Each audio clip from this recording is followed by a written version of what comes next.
اور یہ جو ہم بار بار یہ بات کرتے ہیں کہ قیامت تک کے لیے معجزہ ہے اور نشانیاں ہر دور میں قرآن پاک جو ہے ایسی ایسی نشانیاں ظاہر ہوں گی، اس کا ذکر بھی اللہ تعالیٰ نے سورہ حمیم السجدہ کے اندر فرما دیا ہے،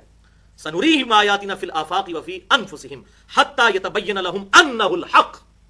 ان قریب ہم ان کافروں کو زمین و آسمان میں اور ان کی جانوں میں ایسی نشانیاں دکھا دیں گے کہ چیخ اٹھیں گے کہ قرآن اللہ کا کلام ہے۔ اب اسٹرانومی کی فیلڈ میں زمین و آسمان میں کیا نشانیاں دکھائیں اور اپنی جانوں میں اسٹرکچر آف ڈی این اے کی دریافت ہونے کے بعد دنیا حیران ہوگی کہ کس طرح ٹائنیز ڈیٹیل تک چیزیں ڈیزائن کی گئی ہیں ہر زندہ مخلوق کو پیدا کرنے کے لیے جب ڈی این اے کی اسٹرکچر دریافت ہوئی۔ یہ اکثر لوگ پوچھتے ہیں اور کافر بھی اعتراض کرتے ہیں کہ جی یہ جب کوئی ہم چیز دریافت کر لیتے ہیں تو پھر مسلمان کہنا شروع کر دیتے ہیں قرآن میں پہلے لکھی ہوئی تھی۔ تو اس کا بھی جواب سن لیجئے، اللہ تعالیٰ نے تو کہا ہی پرٹیکولر کافروں کے بارے میں ہے کہ ہم ان کافروں کو ان قریب زمین و آسمان ان کی جانوں میں ایسی نشانیاں دکھائیں گے یہ چیخ اٹھیں گے کہ یہ اللہ کا کلام ہے۔ جو منکرین خدا ہیں ایتھیسٹ، ان کا یہ کہنا ہے کہ یہ ساری ڈسکوریز منکرین خدا کرتے ہیں، تو یہ بات بالکل غلط ہے۔ دنیا میں 90% سے زیادہ جتنی یہ ایجادات ہوئی ہیں یا ڈسکوریز ہوئی ہیں یا میتھمیٹکس کی فیلڈ میں، فزکس کی فیلڈ میں جو کام ہوئے ہیں یہ مسلمانوں اور کرسچنز کے کیے ہوئے ہیں جو گاڈ کو ماننے والے ہیں۔ ان کا کامن جو اسکول آف تھاٹ ہے وہ سائنس ہے، اسٹیبلش سائنس۔ دنیا کا ہر انسان چاہے وہ کرسچن ہو، جیوز میں سے ہو، مسلم ہو، وہ یہ بات مانتا ہے کہ پیٹرول آگ کو بھڑکا دیتا ہے، یہ فزیکل فینومینا آف نیچر۔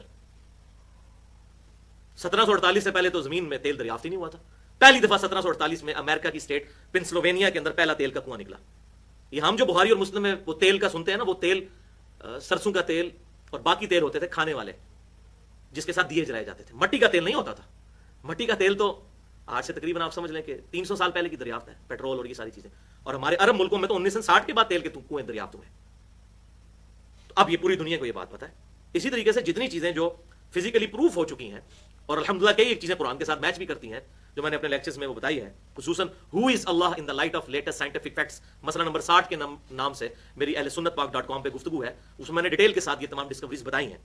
تو یہ کامن اسکول آف تھاٹ ہے سائنس، یہ کسی کا ٹھیکہ نہیں ہے، نہ کسی مسلمان کا ٹھیکہ ہے، نہ کسی کرسچن کا ٹھیکہ ہے، نہ کسی ایتھیسٹ کا ٹھیکہ ہے۔ یہ میں بات اس لیے کروں کہ فیڈ بیک مجھے ملتا ہے۔ اگلے دن مجھے امریکہ سے ایک بندے کی کال آئی تو وہ یہی بات ڈسکس کر رہا تھا، تو میں نے کہا، وہ کہتا ہے جی ہمارا ایتھیسٹ کے ساتھ بڑا واسطہ پڑتا ہے، اور وہ جو میں نے رچرڈ ڈونکنز کے اوپر لیکچر ریکارڈ کروایا اس نے بڑا اپریشیٹ اس کو کیا، اس نے کہا میری کچھ کیوریز ہیں، تو پھر میں نے اس کو یہ تقریباً 45 منٹ کی انہوں نے مجھ سے بات کی فون پہ، تو میں نے یہ ساری باتیں ان کو کلیئر کی کہ یہ کہاں سے ٹھیکیدار سائنس کے بنے ہوئے ہیں۔ سائنس تو پوری دنیا کے انسانوں کے لیے کامن ہے۔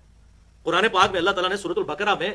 ابراہیم علیہ السلام کا جو واقعہ نقل کیا ہے جس پہ کافر بادشاہ کو انہوں نے خاموش کروا دیا، وہ فزیکل فینومینا آف نیچر تھا کہ میرا رب وہ ہے جو مشرق سے سورج نکالتا ہے، اگر تو رب ہے تو مغرب سے نکال کے دکھا ود ریفرنس ٹو زمین، تو وہ خاموش ہو گیا۔ تو سائنس کسی ایک کا ٹھیکہ نہیں ہے۔ قرآن پاک میں کم و بیش 6500 آیات میں سے 1000 آیات فزیکل فینومینا آف نیچر اور سائنٹیفک فیلڈ سے ڈیل کرتی ہیں۔